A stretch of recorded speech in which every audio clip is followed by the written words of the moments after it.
3 months before my wedding, I discovered my own sister had booked the exact same venue for her wedding, just 2 weeks before mine. What she didn't know was that I secretly owned the entire resort chain where she thought she was getting married. I'd love to know which corner of the globe you're watching from. And if this story speaks to you, make sure to subscribe. Tomorrow's video is one you absolutely can't miss. The champagne flute trembled in my hand as I stared at the Instagram post on my phone. There was my sister Bethany, radiant in her engagement photos, standing in front of the Ocean View Terrace at Sunset Harbor Resort, the exact same venue where Marcus and I were supposed to say our vows in 12 weeks. The caption read, "Can't wait to marry my soulmate at this dreamy location on September 15th. Only the best for our special day." My wedding was on September 29th. Same venue, same terrace, same everything. My best friend Jessica noticed my face drain of color as we sat in the bridal boutique, surrounded by tulle and satin. "Emma, what's wrong? You look like you've seen a ghost." I couldn't speak. I just handed her my phone. Jessica's eyes widened as she read the post. "Wait, isn't this where you're getting married? How is this possible?" The seamstress continued pinning my dress, oblivious to the crisis unfolding. I felt like I was suffocating in all that white fabric. "I need to call the resort," I managed to whisper, stepping down from the platform with pins still scattered across my dress. My hands shook as I dialed the number for Sunset Harbor Resort. After what felt like an eternity on hold, a cheerful voice answered. "Sunset Harbor Resort, this is Madison speaking. How can I make your day magical?" "Hi, this is Emma Richardson. I have a wedding booked for September 29th on the Ocean View Terrace, and I need to confirm that everything is still in place." There was a pause, then the sound of typing. "Oh yes, Miss Richardson, I see your booking here, but I'm showing that venue as unavailable for your date." My heart stopped. What do you mean, unavailable? It appears another wedding was booked for September 15th, and they've reserved the venue for exclusive use for 2 weeks surrounding their event. I'm terribly sorry, but it looks like there was some kind of scheduling conflict. The room started spinning. Who made this booking? When was it made? More typing. The booking was made 6 weeks ago by Miss Bethany Crawford. She specifically requested the extended exclusive period for wedding preparations and cleanup. Crawford was Bethany's fiancé's last name. She was already using it, even though they weren't married yet. "There has to be some mistake," I said, my voice getting higher. "My wedding has been booked there for over a year." "Let me transfer you to our events coordinator, Mr. Patterson. He can better explain the situation." Another hold, more generic elevator music. Jessica rubbed my shoulder while I paced around the boutique, dragging my half-pinned dress behind me. "Miss Richardson, this is David Patterson. I understand there's been some confusion about your wedding date." Confusion? My sister somehow booked my venue for 2 weeks before my wedding, and now you're telling me I can't get married there? I'm looking at both bookings now, and I can see how this happened. Your original booking was made through our online system, but Miss Crawford's booking came through our premium concierge service.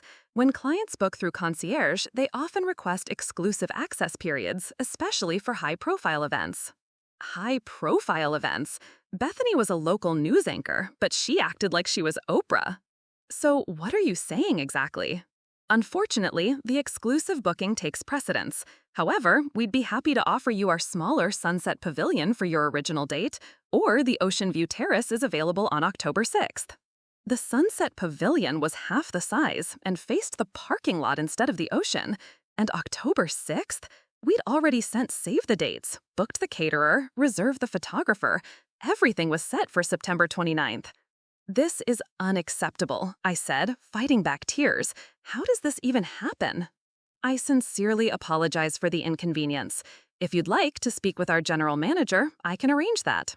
"Yes, I want to speak with the general manager, immediately." "I'll have Margaret Sullivan call you within the hour." I hung up and sank into the boutique's plush chair, still wearing my half-pinned wedding dress. Jessica knelt beside me. There has to be an explanation. Maybe Bethany doesn't know you booked the same place." Are you kidding me? We talk about wedding planning constantly. I've shown her pictures of this venue dozens of times. I've talked about the Ocean View Terrace so much that she's probably sick of hearing about it. But even as I said it, I realized that wasn't entirely true. Bethany and I hadn't been talking as much lately. Ever since she got engaged 6 months ago, right after I did, there had been this weird tension between us. Everything became a competition. Who had the bigger ring? Who found their dress first? Who booked the better photographer?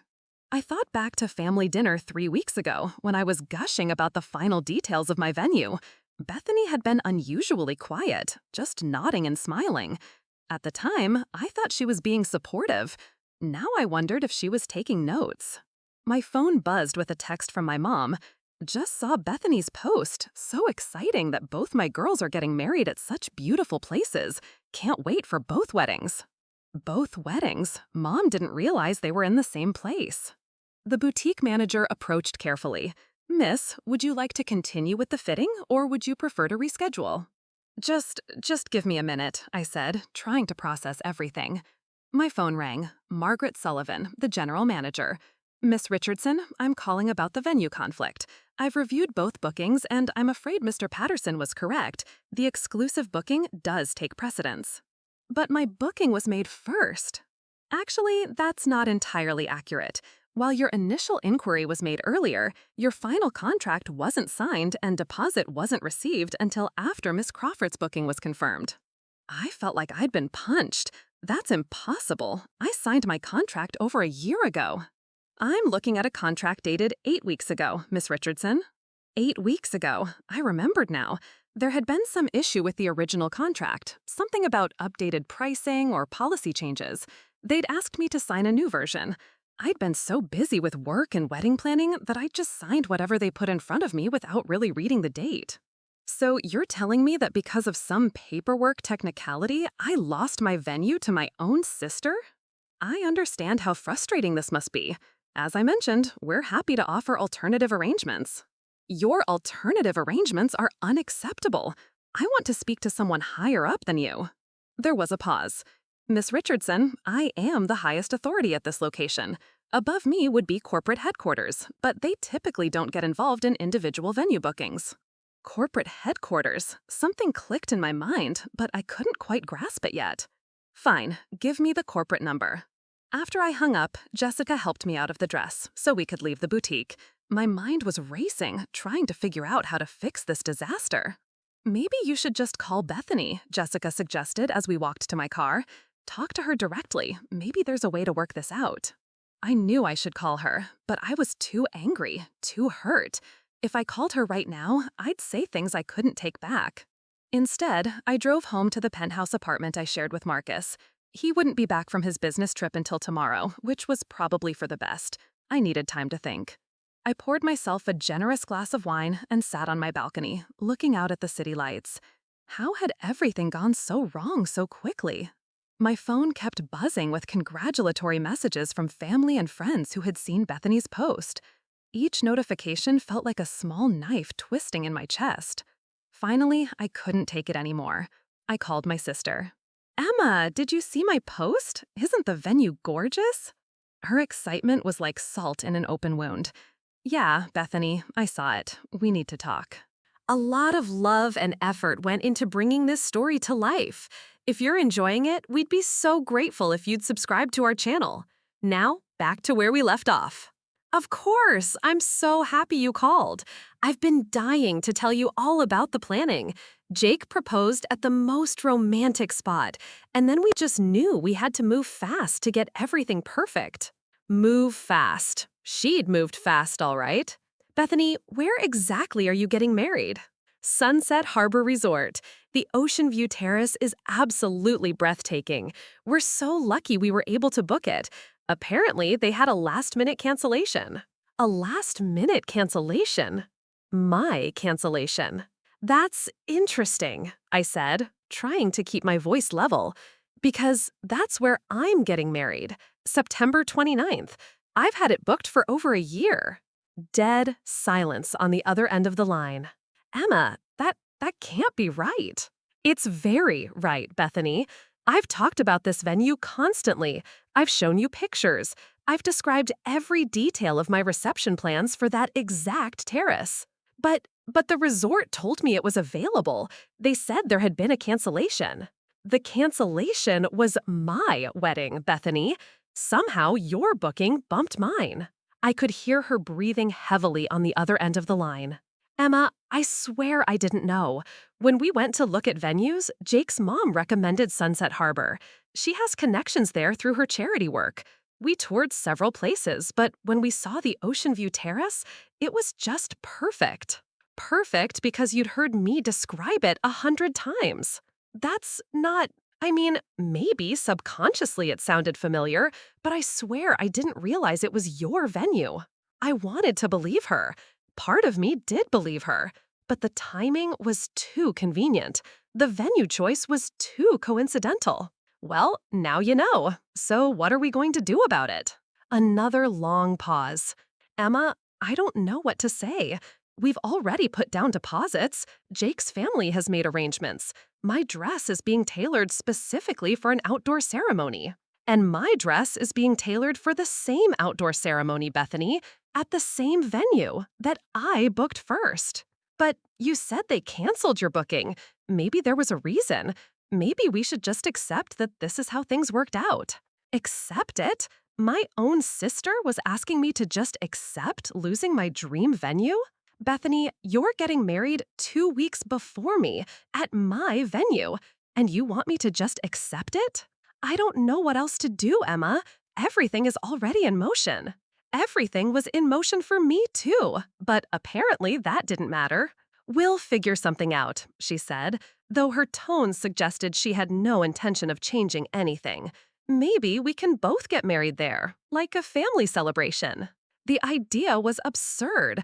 Bethany, we can't both use the same venue 2 weeks apart.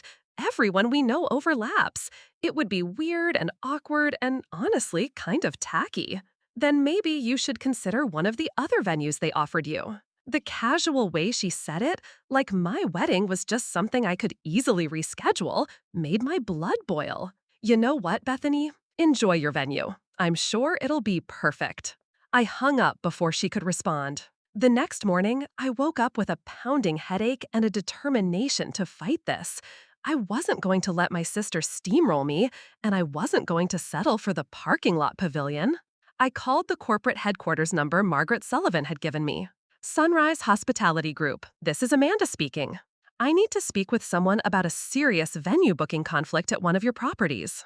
I can transfer you to our customer relations department. Actually, I need to speak with an executive. This is a family emergency involving 2 weddings and a major booking error. Something about the way I said it must have convinced her, because she transferred me to an executive assistant. Mr. Harrison's office, this is Patricia. I need to speak with Mr. Harrison about an urgent matter involving Sunset Harbor Resort. Mr. Harrison is in meetings all morning. Can I take a message? Tell him Emma Richardson called about a family crisis involving 2 weddings at Sunset Harbor Resort and that it needs immediate executive attention. I'll see if he can call you back this afternoon. While I waited, I did something I probably should have done earlier. I researched Sunrise Hospitality Group online. What I found made me sit back in my chair. Sunrise Hospitality Group was a subsidiary of Richardson Enterprises. Richardson Enterprises, the company my grandfather had built from nothing, starting with a single hotel in the 1960s. The company my father had expanded into a hospitality empire before his death 5 years ago. The company that I had inherited, since my mother had remarried and Bethany was technically my half-sister from Mom's previous marriage. I owned Sunset Harbor Resort. I owned the entire chain. And somehow I had forgotten. Not forgotten exactly, but I'd been so focused on building my own consulting business, so determined to make my own way in the world, that I distanced myself from the family company. I have a management team that ran everything. I received quarterly reports and annual profit statements, but I rarely got involved in day-to-day operations. I owned the venue where both Bethany and I wanted to get married. The irony was almost laughable. My sister had stolen my venue, not knowing that I actually owned it. My phone rang. Miss Richardson, this is Robert Harrison, CEO of Sunrise Hospitality Group. I understand there's an urgent matter you need to discuss. Yes, Mr. Harrison, there's been a booking conflict at Sunset Harbor Resort involving my wedding and my sister's wedding. I see. Let me pull up the details. Ah, yes, I see both bookings here. This is quite unusual.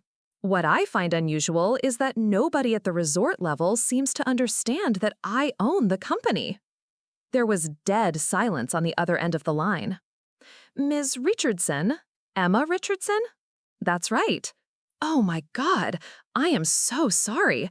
I had no idea you were personally affected by this booking conflict. Your account should have been flagged at the highest priority level. Apparently it wasn't. This is completely unacceptable. I'm going to personally handle this situation. Can you give me 2 hours to investigate and call you back? Make it 1 hour, Mr. Harrison. My wedding is in 11 weeks, and I've just lost my venue to my sister, who doesn't know I own the resort chain. 1 hour. You have my word.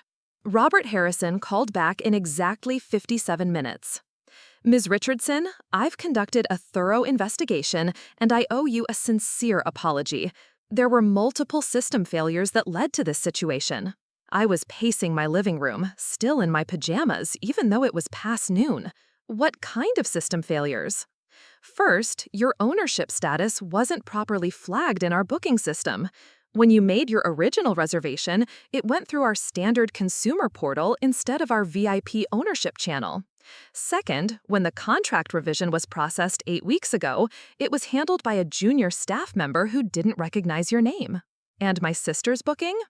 Ms. Crawford's booking came through our concierge service via a referral from Mrs. Patricia Crawford, Jake's mother, I believe. Mrs. Crawford is on the board of the Children's Cancer Foundation, which hosts their annual gala at our downtown property. She has platinum-level status, which gave her access to our priority booking system. The pieces were starting to come together.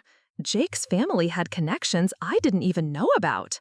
So my own company prioritized my sister over me because she had better connections than the actual owner? I know how this sounds, Miss Richardson, and it's completely unacceptable. I'm implementing immediate changes to prevent this from ever happening again. That's great for future brides, Mr. Harrison, but what about my wedding? I have several solutions to propose. First, we can honor your original booking and relocate your sister's wedding to our equally beautiful Coral Bay property. It's actually newer and more luxurious than Sunset Harbor. I considered this for a moment. It would solve my problem, but it would create a massive issue for Bethany. Despite everything, I didn't want to destroy her wedding. What else? We could expand the Ocean View Terrace celebration to accommodate both weddings on your original date, September 29th. We'd create 2 distinct ceremony areas and reception spaces. Absolutely not. I'm not sharing my wedding day with my sister. The third option is that we upgrade your wedding to our flagship property, Emerald Cove Resort in Napa Valley.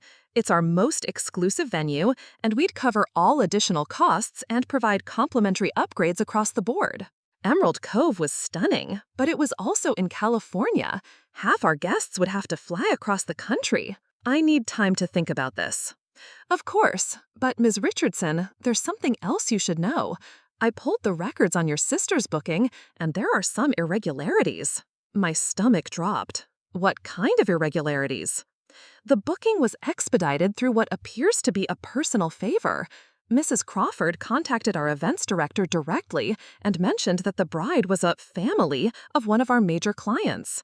The assumption was that she meant family of Mrs. Crawford, but now I'm wondering if she somehow knew about your connection to the company. That's impossible. My mother and Bethany don't know I inherited the company. I've kept that information private. Are you certain about that? I thought about it carefully. My mother knew I had received an inheritance from my father, but she thought it was just a trust fund. Bethany definitely didn't know. She would have mentioned it by now, probably multiple times. I'm certain. What exactly are you suggesting? I'm not suggesting anything definitive, but the timing is suspicious. Your sister gets engaged, immediately books the same venue you've been planning to use, and does so through connections that specifically reference family ties to major clients. A chill ran down my spine. Can you send me copies of all the communications related to her booking? I'll have them for you within the hour. After we hung up, I sat staring out my window at the city below. Something wasn't adding up. Bethany might be competitive, but booking my exact venue seemed too calculated, too deliberate. My phone buzzed with a text from Marcus. Flight delayed. Won't be home until late tonight. Is everything okay? You seemed stressed in your voicemail. I had left him a frantic message the night before, but I'd been too emotional to explain everything clearly. I texted back. Long story. Will explain when you get home. Might need to make some major wedding changes. 20 minutes later, Jessica showed up at my door with coffee and pastries. You sounded terrible on the phone, she said, settling onto my couch. Talk to me. I explained everything. The venue conflict, the corporate ownership revolution, Robert Harrison's investigation, and the suspicious circumstances around Bethany's booking. Jessica listened without interrupting, her expression growing more concerned with each detail. This is going to sound paranoid, but what if Bethany did know about your ownership? How could she know? I've never told anyone in my family. But you said your dad's death was big news 5 years ago. A wealthy businessman dies, leaves everything to his daughter. That would have been covered in the business press, right? I hadn't thought about that. My father's death had indeed been covered extensively in the local business journals and newspapers. Richardson Enterprises was a major employer in the region. Even if she saw those articles, they wouldn't have meant anything to her at the time. She wasn't engaged then. She had no reason to pay attention to hotel ownership, unless she filed the information away for later use. That seemed like a stretch, but Jessica had always been good at reading people's motivations. My laptop chimed with an email from Robert Harrison. The communications file was massive, dozens of emails, phone call transcripts, and internal memos related to Bethany's booking. I started reading through them chronologically. The initial inquiry came from Patricia Crawford, just as Harrison had described. But as I dug deeper, I found something interesting. 3 weeks before Patricia Crawford contacted the resort, there had been an inquiry from a different email address. Someone had requested detailed information about September availability at Sunset Harbor Resort, specifically asking about the Ocean View Terrace and whether there were any existing bookings for late September. The email address was bcrawford.news@gmail.com. Bethany's email address. She'd been using Jake's last name in her email for months, even before they were officially engaged. Jessica, look at this. She read over my shoulder. She was researching your venue 3 weeks before she supposedly toured it with Jake's mom. It gets worse. I clicked on another document. Look at this internal memo. The memo was from the events coordinator to the general manager. Per conversation with Patricia Crawford, the bride is related to Richardson family. Recommend expedited processing and VIP treatment. Note, Richardson Enterprises is the parent company, handled with care. Jessica's eyes widened. She told them she was related to you. Not exactly. Patricia Crawford told them the bride was the family of a major client, but they interpreted that as the Richardson family because they knew Richardson Enterprises owned the company. So Patricia didn't necessarily know about your connection, but the resort staff assumed there was one and gave Bethany special treatment because of it. Which means Bethany got my venue because the staff thought she was my family member and wanted to keep the Richardson family happy. The irony was staggering. My sister had essentially used my own company's desire to please me to steal my wedding venue from me. But the bigger question remained. Did Bethany orchestrate this, or was it an incredible coincidence? I called Patricia Crawford directly. I'd met her a few times at Jake's family gatherings, and she'd always been friendly. Emma, how lovely to hear from you. Are you excited about the wedding? Jake can't stop talking about how beautiful Sunset Harbor is going to be. Actually, Patricia, that's why I'm calling. There's been a complication with the venue. I explained the situation as diplomatically as possible, leaving out the ownership details, but mentioning that there had been a booking conflict with my wedding. Oh my goodness, Emma, I had no idea. When I called to book the venue, I mentioned that the bride was family, but I was referring to the fact that Bethany is going to be my daughter-in-law. I never meant to imply anything else. When you mentioned she was the family of a major client, what did you mean exactly? There was a pause. I didn't say that, dear. I simply said the bride was family. The woman I spoke with seemed to understand immediately and was very accommodating. She mentioned something about VIP service for valued clients. So Patricia had innocently mentioned that Bethany was family, and the resort staff had jumped to their own conclusions about which family she meant. Patricia, did Bethany know about my wedding venue when you helped her book Sunset Harbor? Another pause, longer this time.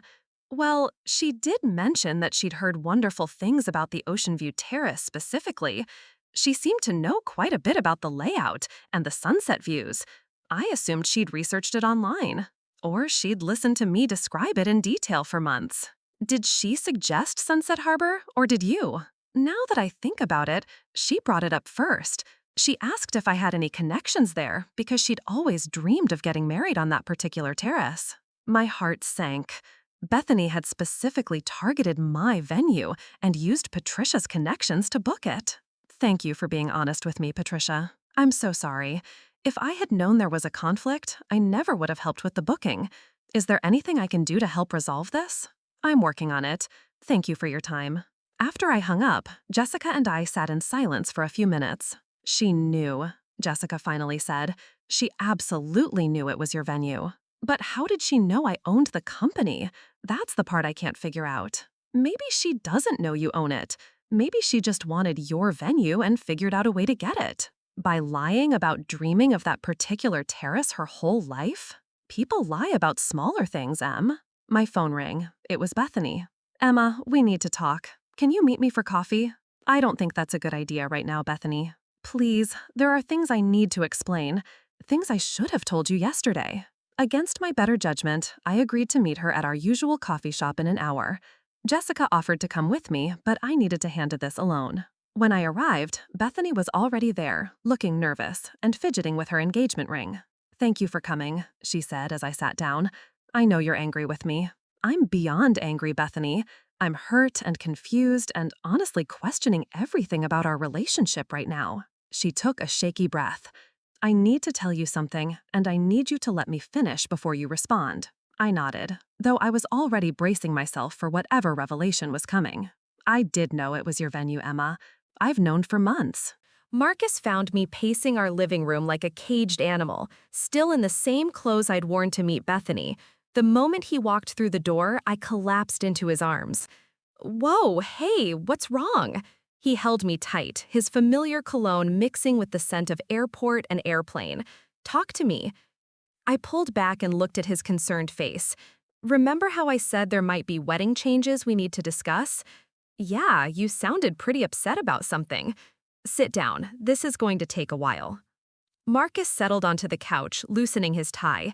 I told him everything, from discovering Bethany's Instagram post to learning I owned the entire resort chain to Bethany's confession that afternoon. His expression shifted from confusion to anger to disbelief as the story unfolded. Wait, back up, he said when I finished. You own Sunset Harbor Resort? Since when? Since Dad died 5 years ago, I inherited Richardson Enterprises, which owns Sunrise Hospitality Group. Emma, you never told me you owned a hotel chain. Because I don't really own it, not in any meaningful way. I have a management team that runs everything. I basically just collect dividend checks and attend quarterly board meetings. But you literally own the company where we're getting married. Apparently, yes.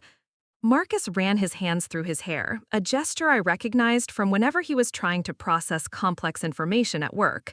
So your sister deliberately stole our venue, lied to everyone about it, manipulated my future mother-in-law, and now her fiancé is questioning their entire relationship. That's about the size of it. And you have the power to fix this whole thing with a single phone call? Yes. So what's the problem? Call them and get our venue back. I had expected this reaction from Marcus. He was a problem solver by nature, a corporate lawyer who dealt in contracts and clear-cut solutions. It's not that simple. Actually, it is that simple. Your sister screwed us over. You have the power to unscrew us. Make the call. Marcus, if I cancel her wedding, it could destroy her relationship with Jake. It might end their engagement. That's not your responsibility, Emma. She created this mess. But she's still my sister.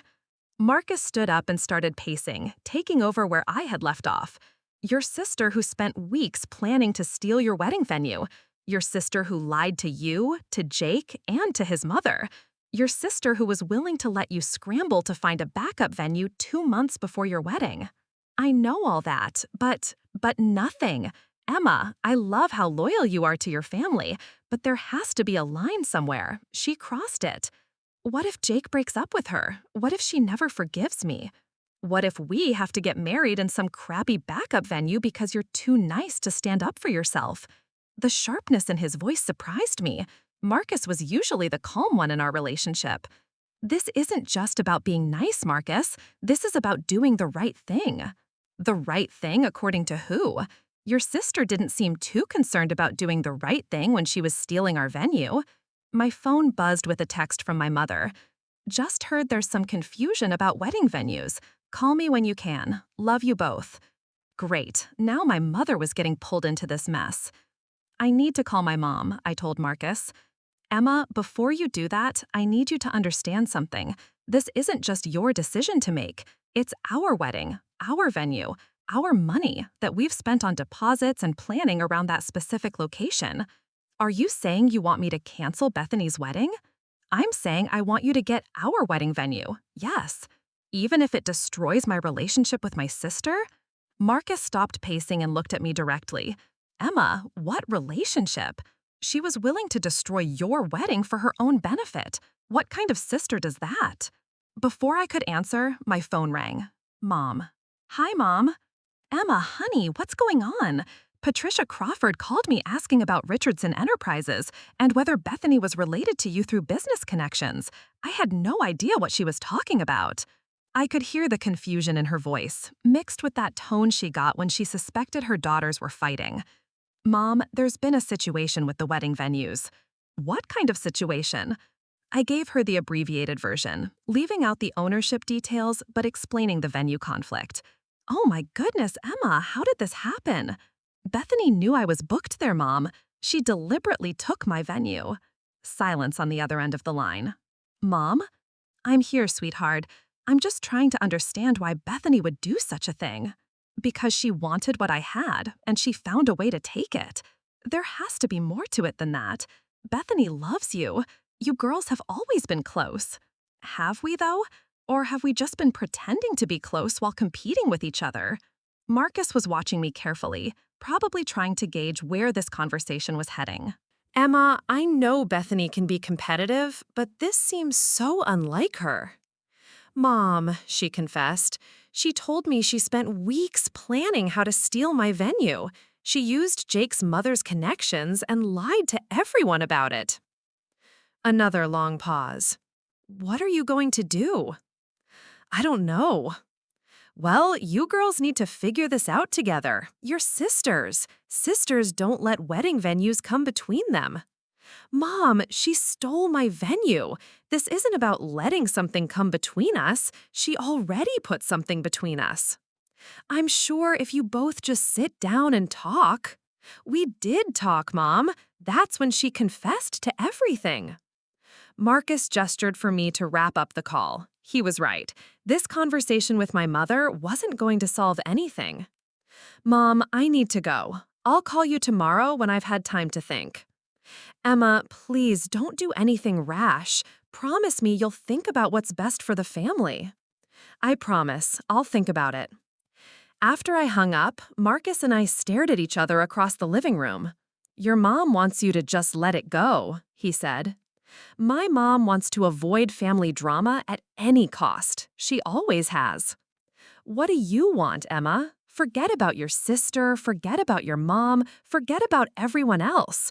What do you want? The question cut straight to the heart of everything. What did I want?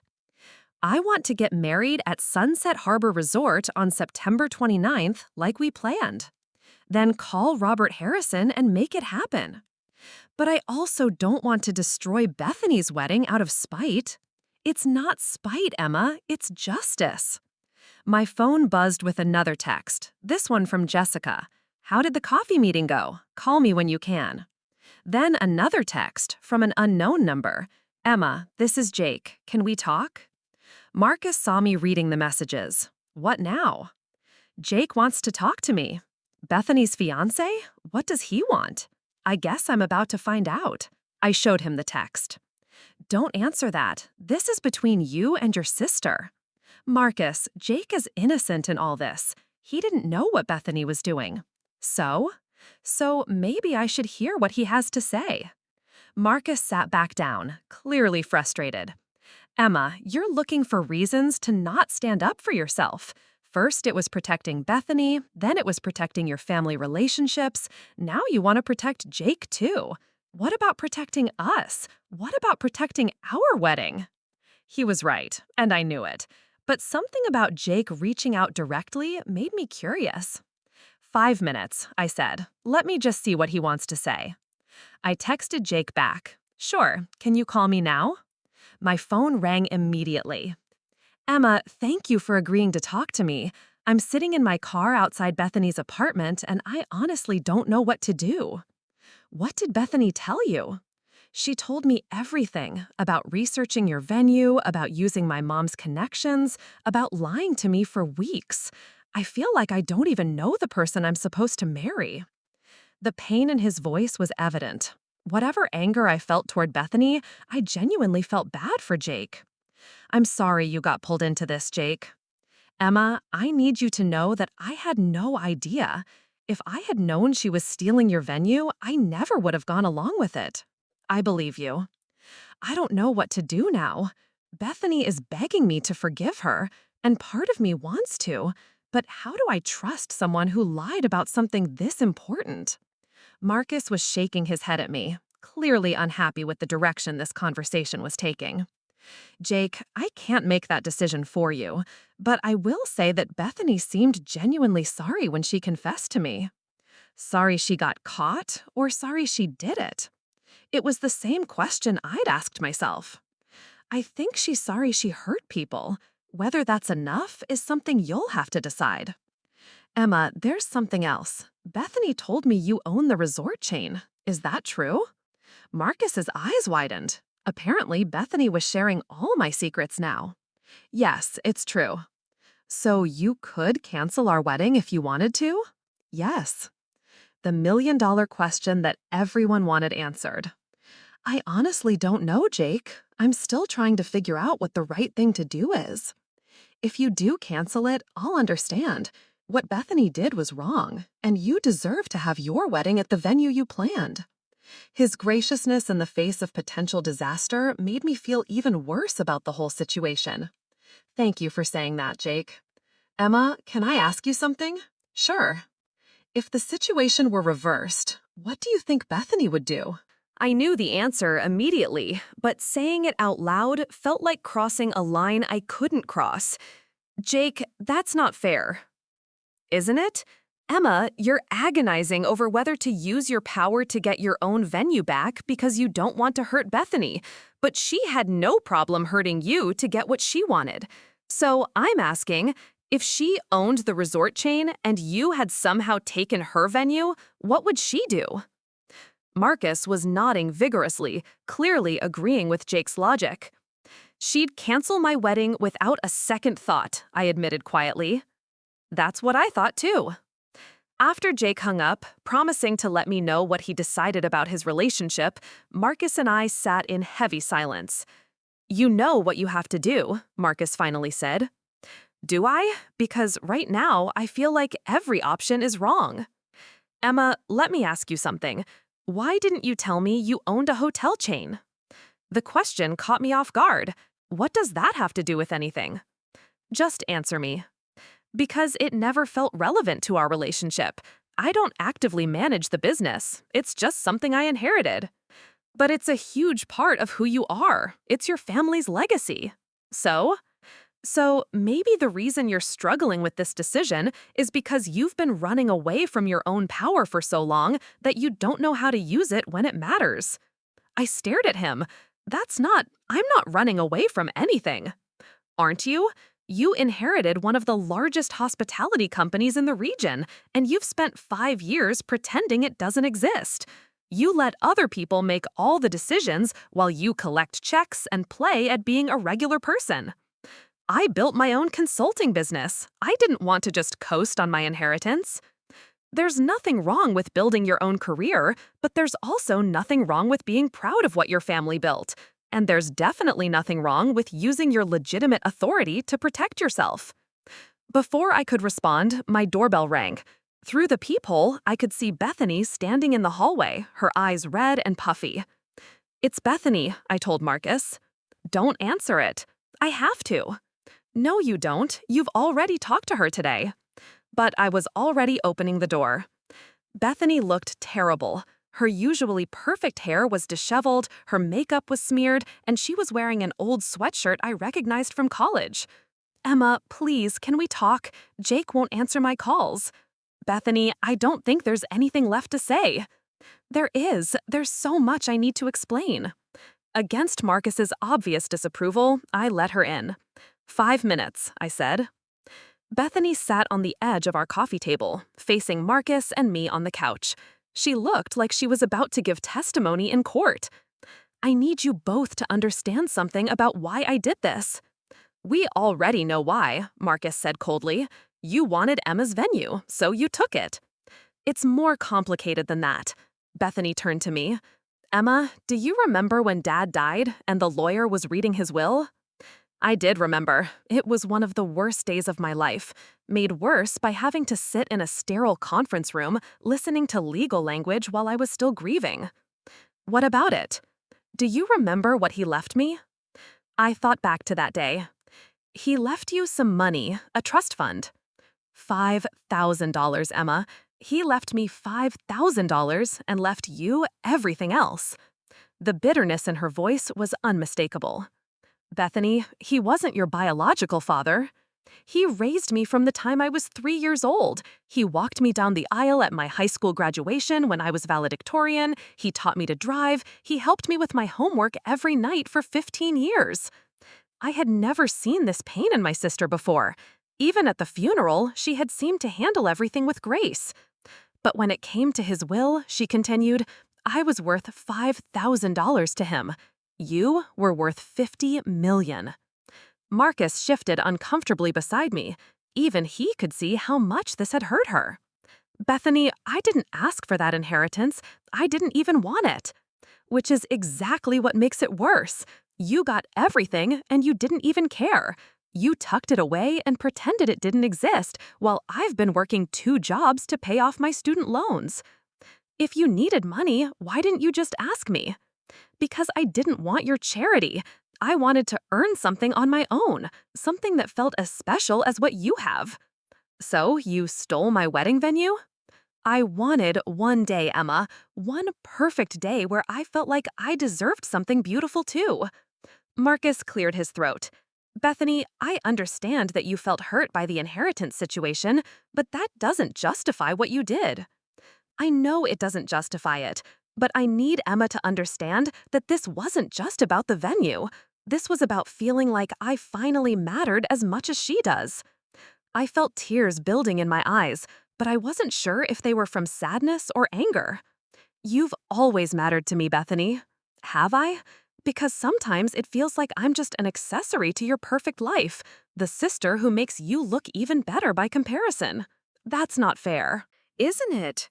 You're successful, you're engaged to an amazing guy, you own a company you didn't even tell your fiancé about. Meanwhile, I'm a local news anchor in a mid-sized market, struggling to pay my bills, and my boyfriend, who I love more than anything, just found out I'm a liar."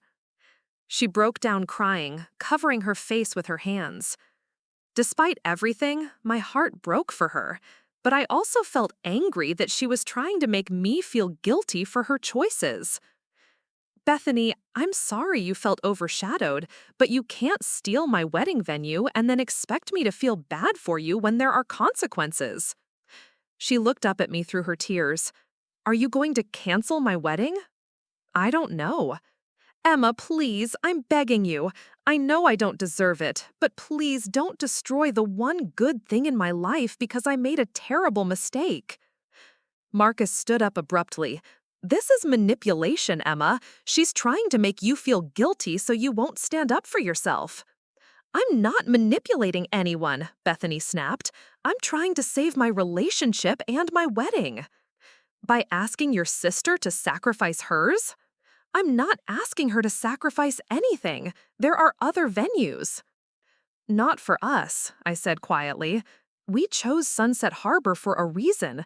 We've planned everything around that specific location. So did we. After you stole it from us. Bethany stood up, wiping her eyes. I can see I'm wasting my time here. You've already made up your mind.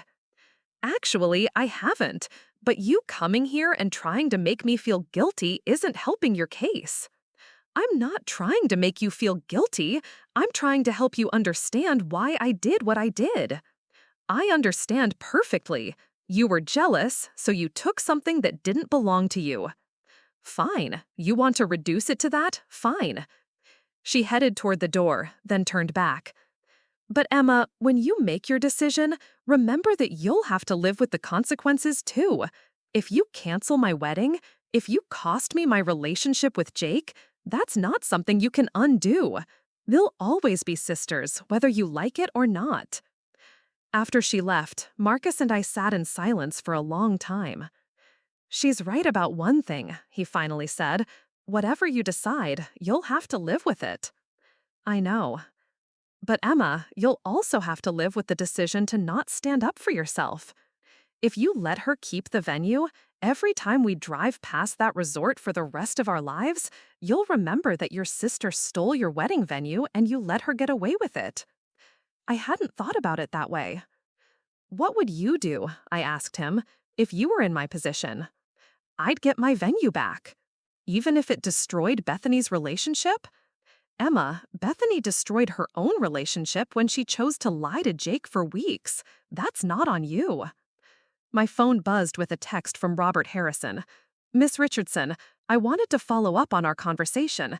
Have you decided how you'd like to proceed with the venue situation? The time had come to make a decision. I looked at Marcus, then at my phone, then out the window at the city lights below. I need to make a call, I said. I stared at Robert Harrison's text for a full minute before typing back. Can you call me in 10 minutes? I'm ready to make a decision. Marcus squeezed my hand. Whatever you decide, I'll support you. Even if I let Bethany keep the venue? He hesitated, which was answer enough. I'll support you, but I won't pretend I agree with it. My phone rang exactly 10 minutes later. Miss Richardson, I hope you've had time to consider your options. I have. Before I tell you what I've decided, I need to ask you something. Of course. In your professional opinion, was my sister's booking handled appropriately by your staff? Absolutely not. The booking should never have been expedited based on assumed family connections that weren't verified. The staff member who processed it has been disciplined, and we've implemented new protocols to prevent similar incidents. And if I weren't the owner of the company, what would typically happen in a situation like this? Honestly, the first booking would take precedence, regardless of any VIP status. Your original reservation should have been honored. So even without my ownership status, I should get the venue back? Yes, the fact that you own the company is almost irrelevant to the booking dispute itself. That helped clarify things. This wasn't about using my power unfairly. It was about correcting a mistake that never should have happened.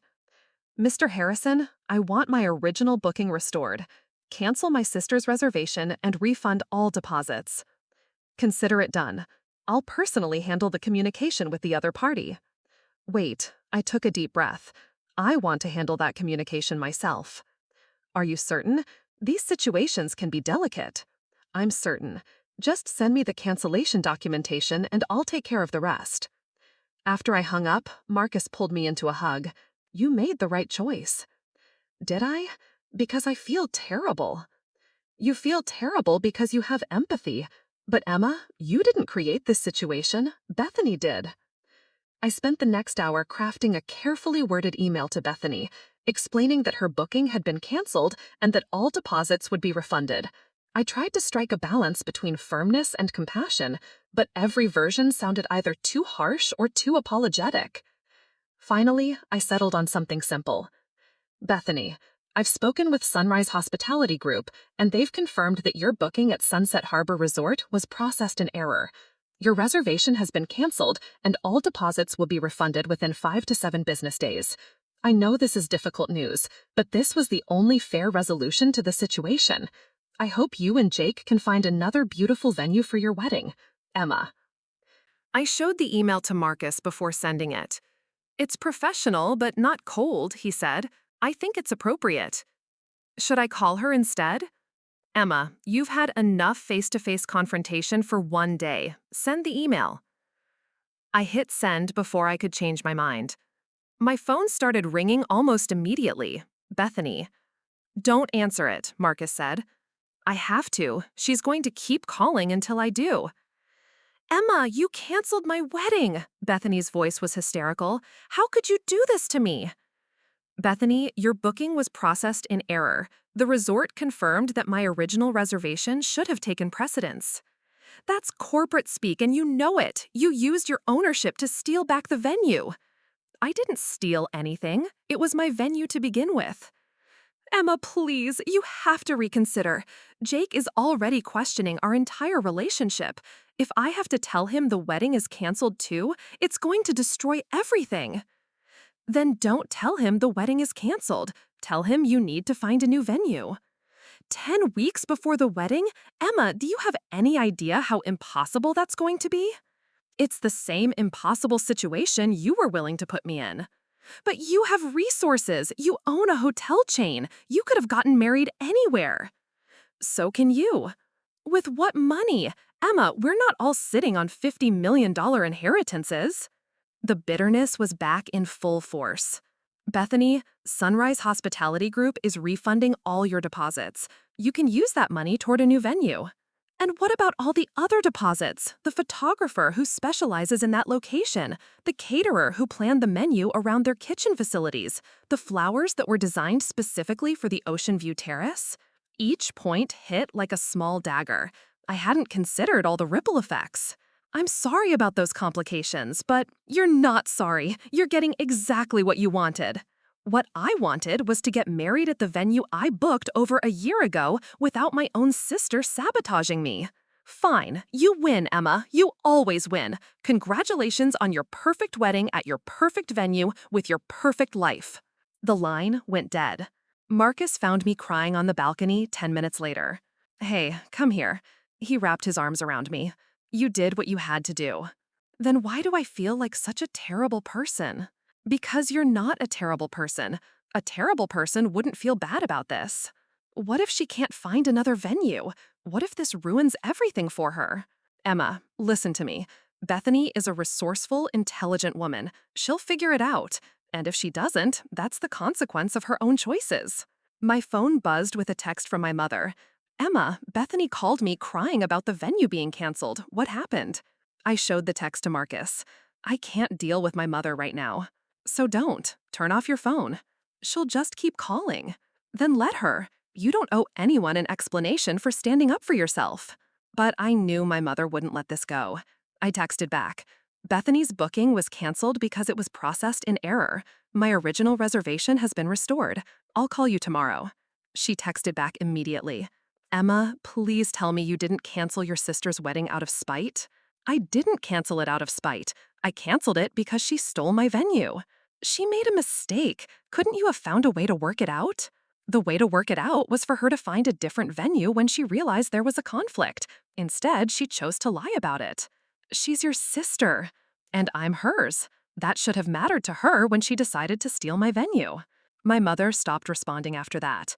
Over the next few hours, I received texts from various family members and friends who had apparently heard about the venue cancellation. The responses were mixed. Some people supported my decision, others thought I was being harsh, and a few tried to stay neutral while clearly taking sides. Jessica was firmly in my corner. About time you stood up for yourself. Bethany had some nerve. My cousin Sarah was less supportive. I can't believe you'd sabotage your own sister's wedding. There has to be another way. Jake texted around midnight. Emma, I heard about the venue cancellation. I don't blame you for your decision, but I wanted you to know that Bethany is devastated. I'm trying to help her find alternatives, but it's going to be challenging with such short notice. I appreciated that he wasn't angry with me, but his text made me feel even worse. The next morning, Marcus left early for a breakfast meeting, and I found myself alone with my thoughts and my guilt. I kept checking wedding venues online, wondering if there were any decent options left for September. My doorbell rang around 9 a.m. Through the peephole, I could see Jake standing alone in the hallway. I opened the door cautiously. "Jake, what are you doing here?" "I need to talk to you. May I come in?" He looked exhausted, like he hadn't slept all night. "Is Bethany with you?" No, she doesn't know I'm here. We had a long conversation last night, and there are things I think you should know. I let him in, curious despite myself. Jake sat on the edge of the couch, running his hands through his hair. Emma, I want you to know that I don't blame you for canceling the venue. What Bethany did was wrong, and I understand why you needed to correct it. Thank you for saying that. But I also need you to understand the position this puts her in, us. Jake, I know it's difficult, but it's not just difficult, Emma. It might be impossible. He pulled out his phone and showed me a list of venues they'd called. We've contacted 43 venues in the past 12 hours. 38 are completely booked for September. 4 have availability, but at prices we absolutely cannot afford.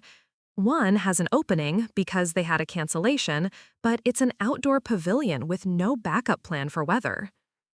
I studied the list and my heart sank. The available options were either terrible or prohibitively expensive. What about October or November?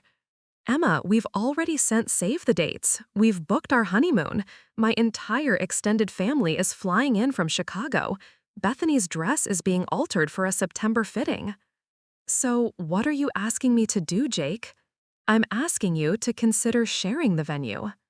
We've been over this. I'm not sharing my wedding day. What if we moved our wedding to September 28th, the day before yours? Same venue, back-to-back weekends. I stared at him.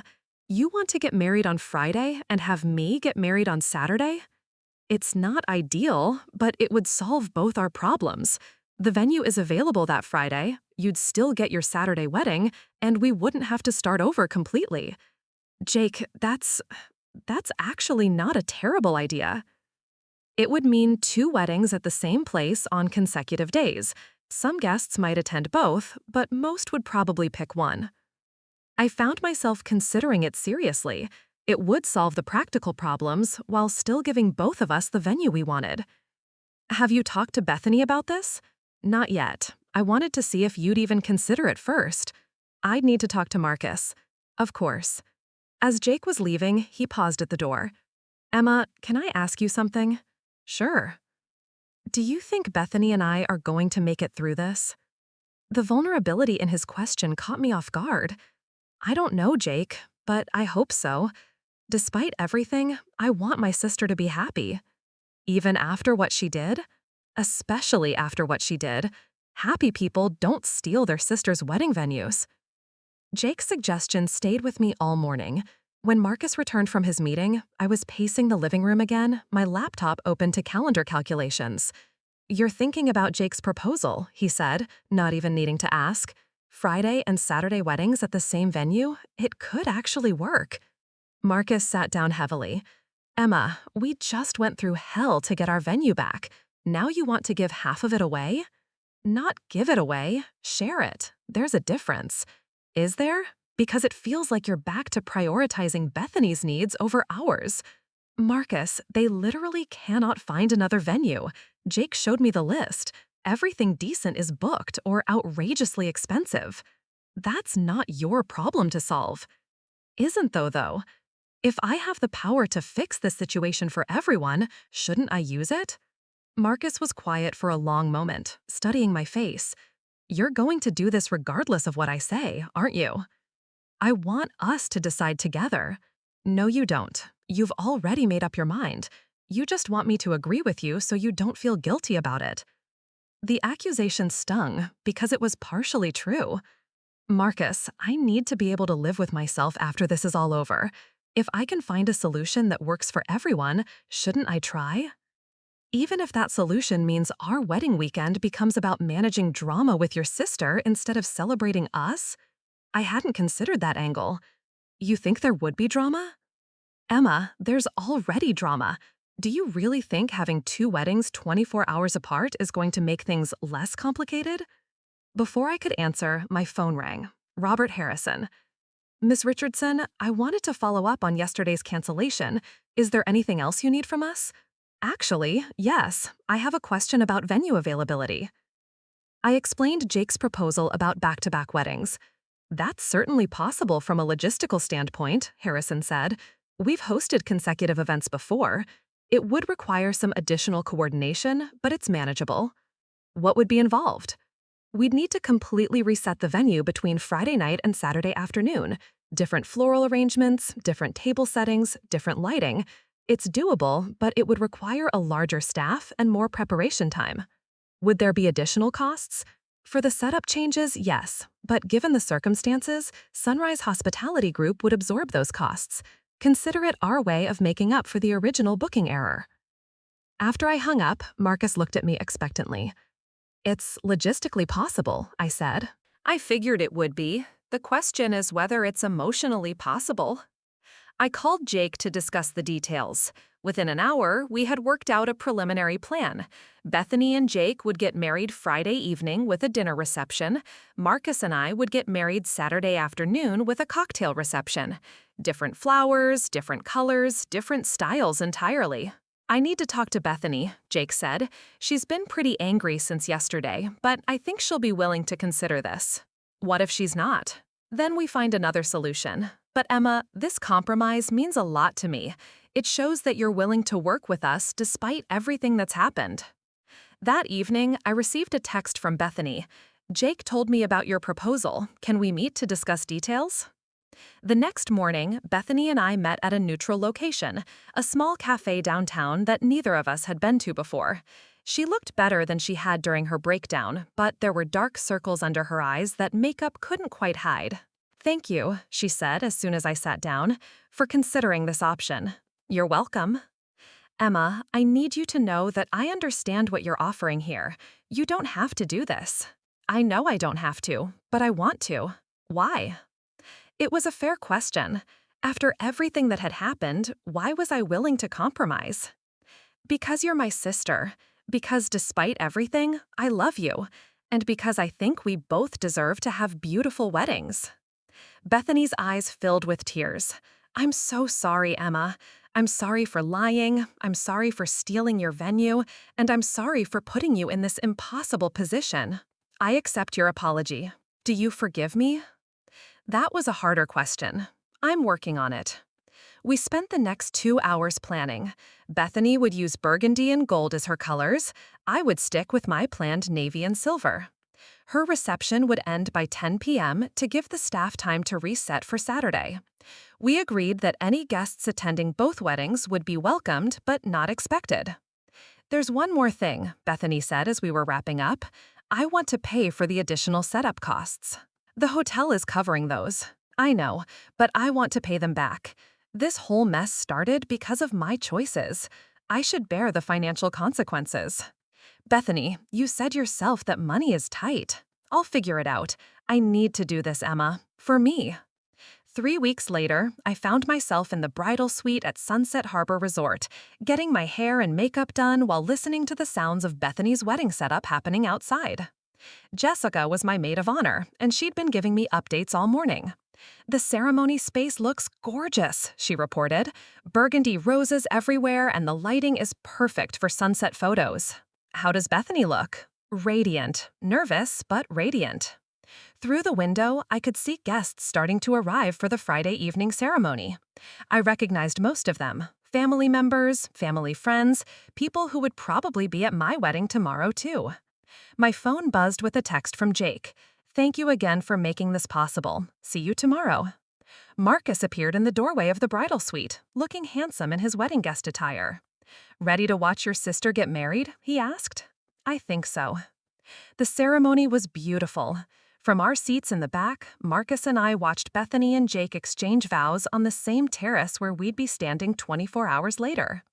Bethany's dress was different from mine. Her flowers were different, her music was different, but the sunset behind them was identical to what ours would be. During the reception, Bethany found me during a quiet moment. "How does it feel?" she asked. "Seeing your venue the night before your own wedding." "Strange," I admitted, "but good, strange. It feels like a preview of tomorrow. I hope tomorrow is everything you dreamed it would be. I hope today was everything you dreamed it would be." It was.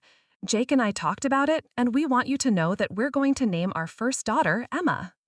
The gesture was so unexpected and sweet that I started crying right there in the middle of the reception. "You don't have to do that. We want to. You saved our wedding, Emma. You could have left us scrambling for alternatives, but you found a way to make everyone happy." The next morning, I woke up in the same bridal suite, looking out at the same view, but everything felt different. The burgundy decorations were gone, replaced by my navy and silver scheme. The intimate dinner setup had been transformed into a cocktail reception space. As I got ready, I reflected on everything that had led to this moment. 6 weeks ago, I'd discovered my sister had stolen my venue. Today, we were both getting exactly what we wanted, just in a way neither of us had originally planned. Marcus found me on the balcony before the ceremony. "Any regrets about the compromise?" he asked. "None. You?" "None. Though I have to admit, watching Bethany's wedding last night made me even more excited for ours. Because it looked so different. Because it reminded me that the venue isn't what makes the wedding special. The people do." Our ceremony was perfect. Different from Bethany's, but perfect for us. As we exchanged vows with the ocean behind us, I caught sight of Bethany and Jake in the audience, beaming at us with genuine happiness. During our reception, Robert Harrison approached me privately. Miss Richardson, I wanted to thank you for how you handled this entire situation. It could have been a public relations nightmare for us, but your willingness to find a compromise turned it into something beautiful. Thank you for being so accommodating. Actually, I have a proposition for you. We've had several inquiries from other clients about consecutive weekend weddings after word got out about yours. Would you consider letting us use your story as a case study in creative problem solving? I looked across the reception at Bethany, who was dancing with Jake, then at Marcus, who was talking with my mother and clearly making her laugh. "Only if you change the names and some of the details," I said. "I don't need everyone knowing about our family drama." "Of course." As the evening wound down, Bethany and I found ourselves alone on the terrace where both our ceremonies had taken place. "Do you think we'll laugh about this someday?" she asked. "I think we already are." "Emma, I need you to know something. This whole experience taught me something about myself that I didn't like. The jealousy, the competition, the willingness to hurt you to get what I wanted, that's not who I want to be." "It's not who you are, Bethany. It's who you became when you felt like you didn't matter." "I'm going to do better. As a sister, as a person. I promise." "I believe you." 6 months later, Marcus and I received a card in the mail. It was a photo of Bethany and Jake at their first wedding anniversary dinner with a note. "Thank you for showing us what it means to choose love over pride. We're naming our daughter Emma Rose." I smiled and put the card on our refrigerator, right next to our own wedding photos from that same terrace. Sometimes the best solutions aren't the obvious ones. Sometimes you have to be willing to share what's yours to get what you really want. And sometimes the sister who steals your wedding venue teaches you more about forgiveness than you ever thought possible. The Ocean View Terrace at Sunset Harbor Resort is still there, hosting weddings every weekend. But none of them will ever be quite like ours. The weekend when two sisters learned that love is bigger than pride, and that the best revenge is sometimes just being happy. Looking for more? We've got 2 amazing stories ready for you right on screen. If this one touched you, these are absolutely worth your time. Click to watch them now. And hey, subscribe and hit that bell to never miss our latest uploads.